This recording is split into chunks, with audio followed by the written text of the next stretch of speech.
So far on this channel, I have only done digital paintings, so guess what? You're in for a treat. Today, I'm going to be continuing an acrylic painting that I started a couple of days ago. So I've already gotten a lot of the fundamentals filled in there. You can see that it's looking, like a plant. I'm actually painting that plant that is just to the right of my canvas. It's called Gasteria, and it's a type of succulent. And I took a very nice little zoomed in close-up photo, and so that is what I'm painting today, is a zoomed in version of that little plant.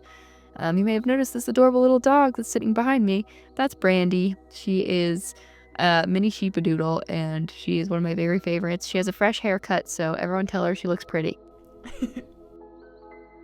So kind of the main thing that I'm working on with this painting today is just trying to make it pop a little bit more.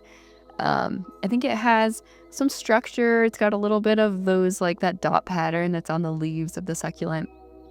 And so I think it's pretty, but I think it just kind of especially from afar, it sort of just blends into the canvas and isn't as exciting and eye-catching as I would like it to be. It has dried for a couple days, so I'm on a nice dry canvas. So I'm just gonna add a few more layers on top of what I've got going on there. I'm gonna mainly focus on lighting. I'm trying to add some more light to create more obvious shapes in the leaves. These succulent leaves are really thick and juicy, and so I kind of want to portray that a little bit more. And I also want the movement of the leaves to look more natural. And also the leaves to have a little bit more curve. They're looking a little flat, I think. And then also figuring out the dot pattern that's on the leaves.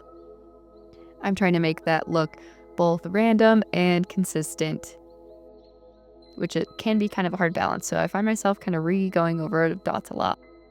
That one main leaf that I'm working on at the moment is really big and forward facing, and so I'm having the hardest time getting that dot pattern to be consistent. The leaf just to the right of it, I really love. I think that it looks really nice with a lot of smoother shading, and a lot of the dots have kind of a shadowed effect around them. And it looks really nice for that one, but the other one that I'm working on right now is facing forward, so I can't have quite as many shadows on it because the dots on the actual plant aren't actually sticking out that much, so I feel like you can only see them protruding from the leaf if it's at an angle. And so I'm having to figure out kind of how to switch my approach. But I'm liking what I have so far, so I'm kind of just moving onward and continuing on to emphasize this next leaf.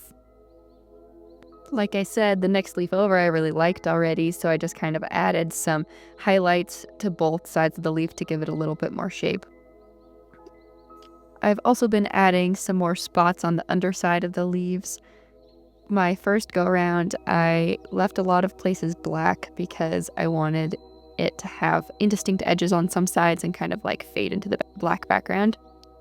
And I think that it was a little bit too much to where it was hard to read, so I'm kind of trying to redefine the shape on the bottom so you can tell where the leaves all meet on the underside. I'm also experimenting a little bit with what brushes I'm using. My instinct for most of this piece would be to use a round brush, and that's what I started with, but I feel like I don't have enough control with the round brush. Maybe I'm just not fully proficient with it, but I've been using a flat brush a little bit more today, and I feel like that gives me more control. I really like having one side that I can just do a nice flat line, and then I can turn it a little bit and use the corner to do more of a dot texture. So that's been kind of fun to play with today. Something about this piece has also made me realize that it's just really satisfying to me to put a light color on top of a dark color. I keep on overdoing it a little bit when I'm adding those really light green dots because it's just feels really satisfying. And I think that's the most satisfying part of the video to watch too, is just seeing a white line go on top of the dark canvas. And so anyway, I keep overdoing it, and then I have to go back over with a dark color to kind of tone it down a little bit. This is the part of the video where you should pay close attention to right behind that succulent. Do you see those cute little white toes? That's my other dog. Her name is Chai. She is a border collie lab, and I just love her so much. You may not have noticed her. Maybe you did. But she definitely blends in a bit into the background a lot of the time, being just fully black like that until she sticks out her little white toes. While I've been working on this painting, I've been kind of comparing it to digital painting in my head because that's what I do a lot more of than physical painting. And one of the biggest things that I've noticed is that painting with acrylics is just kind of a slower process. Like, for a lot of the strokes, I have to go back and I have to dip my brush back into the paint, and I have to remix the paint if I run out of my paint, and I have to like clean my brush off or switch my brush in between, so it feels just a little bit slower moving because I don't have just endless color in one texture the way that I do on my iPad. And I kind of like it. It's nice. It feels nice to feel like my pace is just naturally slowed. There are some elements that feel potentially more meditative, maybe, that I have to pause and look at it for a second in between strokes and reevaluate my color choice and things like that. And I also have to take the time to let things dry, or I have to hurry if I want to be able to mix something before it dries. So I like that natural element of it, of there are some things that kind of slow you down or make you have to speed up. I also really love how easy it is to get a brush stroke texture. There's a certain element of random to it.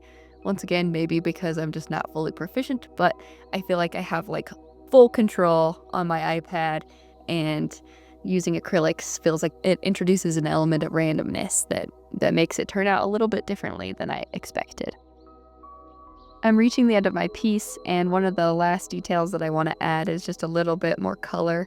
I'm adding a bright yellow that when it mixes in, it looks a little bit like a lime green.